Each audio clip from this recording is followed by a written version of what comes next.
ये कहानी माँ और माँ की ममता को बयां करती है। चलिए पढ़ते हैं पूरी कहानी। माँ की ममता भरी परछाई। सुबह का वक्त था। सूरज की लाल किरणें दिन की शुरुआत कर रही थी। हरे भरे पेड़ों पर पंछी मीठे सुर में गुनगुना रहे थे। यसी वातावरण में सरस्वती माता अनाथ आश्रम में छोटे बच्चों की सेवा कर रहा था। इसलिए कभी कभार शायद माँ का प्यार भी कम पड़ जाए, लेकिन इस आश्रम में बच्चों को मिलने वाले प्यार में कभी कमी नहीं आती थी। सूरज की कोमल धूप में मात्र 15 से 16 साल की अनु सूरज को एकटक निहार रही थी। तभी उतने में उसे एक ख्याल आया। सूरज जैसे जैसे ढलता जाता है वैसे वैसे परछाइयों को पीछे छोड़ता जाता है, और पीछे छूटी हताश परछाई फिर से उगते सूरज की राह देखते हुए रोती रहती है। इस विचार से अनु का मन भर आया और उसे अपनी माँ की याद आई। तभी वह अपने मन ही मन में बोलने लगी, माँ तुझे याद नहीं कि मेरे पापा मुझे छोड़कर कब भगवान के पास चले गए। पर तुम ही मुझे कहती थी ना कि बेटा तू 1 साल की थी तब तेरे पापा को कैंसर की बीमारी थी। इस वजह से तेरे पापा भगवान के घर चले गए, लेकिन तकदीर की लड़ाई में मैंने हार नहीं मानी। अनु बेटा, मुझे तेरे साथ यह कठिन दुख की लड़ाई जीतनी है, इसलिए मैं तेरी परछाई बन तेरे लिए जो हो सके वह करूंगी। वक्त आने पर मैं लोगों के घर के काम भी करूंगी, पर तुझे बहुत पाऊंगी, तुझे बड़ा बनाऊंगी। मैं तेरे पापा के सपने को पूरा करूंगी।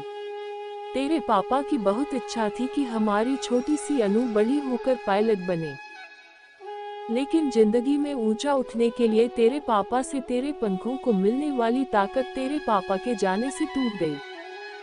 लेकिन माँ, इतने बड़े दुख के रेगिस्तान में मैं सुख की परछाई ढूंढ रही थी। मेरे इन पंखों को बल देती माँ। लेकिन क्यों माँ, क्यों मेरे पंखों को बल देने से पहले मुझे क्यों छोड़कर चली गई? पापा की तो पितृ छाया मुझे ना मिल सकी, पर तू तो मेरी परछाई बनकर जी रही थी। फिर क्यों तू भी मुझे छोड़कर चली गई? लेकिन तेरे जाने से मैं तेरी ममता से जुड़ी रही, तेरे प्यार की परछाई ढूंढते हुए दुख के रेगिस्तान में अकेली रही।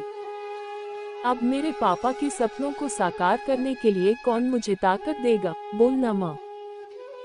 अनु मन ही मन बोल रही थी। तभी उतने में प्यार और ममता से सभी लड़का लड़कियों से बर्ताव करने वाली रीमा मैडम ढूंढते हुए अनु को देखने आई और प्यार से बोली, बेटा क्या हुआ, क्यों रो रही हो? तभी अनु अपने आंसू पोंछते हुए बोली, मैडम मुझे अपनी माँ की बहुत याद आ रही है। तभी रीमा मैडम ने अनु को अपने सीने से लगाया। वह बोली, देखो अनु बेटा, ऐसे नहीं रोते। मुझे पता था तुम्हारी माँ तुम्हारे लिए प्यार और ममता की परछाई थी, लेकिन उसे भी भगवान ने ले लिया। अनु, जिंदगी और मौत किसी के बस में नहीं होती है। अनु रीमा मैडम की तरफ देखते हुए बोली, मैडम भगवान भी कितने कठोर दिल के होते हैं। जब मैं छोटी थी तब मेरे पापा कैंसर की बीमारी से चले गए, और अभी गाड़ी के टक्कर के कारण मेरी माँ गुजर गई। वह मुझे छोड़कर चली गई।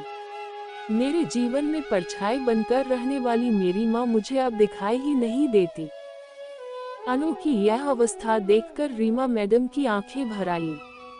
फिर भी रीमा मैडम अनु को दुख भरे स्वर में बोली, ये देखो अनु बेटा, जिस वक्त तुम्हारे गांव के सरपंच ने तुम्हें इस आश्रम में लाया तब उन्होंने तुम्हारी जिंदगी की सब कहानी बताई थी। उसी कारण मैं तुम्हें अकेले नहीं छोड़ती हूँ, लेकिन इसके आगे मैं तुम्हारी माँ बनकर, तुम्हारी परछाई बनकर जिंदगी जीना चाहती हूँ। ऐसे बोलकर रीमा मैडम ने अनु को अपने बाहों में भर लिया और रोने लगी। रीमा मैडम को सीने से लगाकर अनु ऐसा लगा जैसे उसकी माँ की खोई हुई परछाई रीमा मैडम के रूप में फिर से उसके साथ देने आ गई।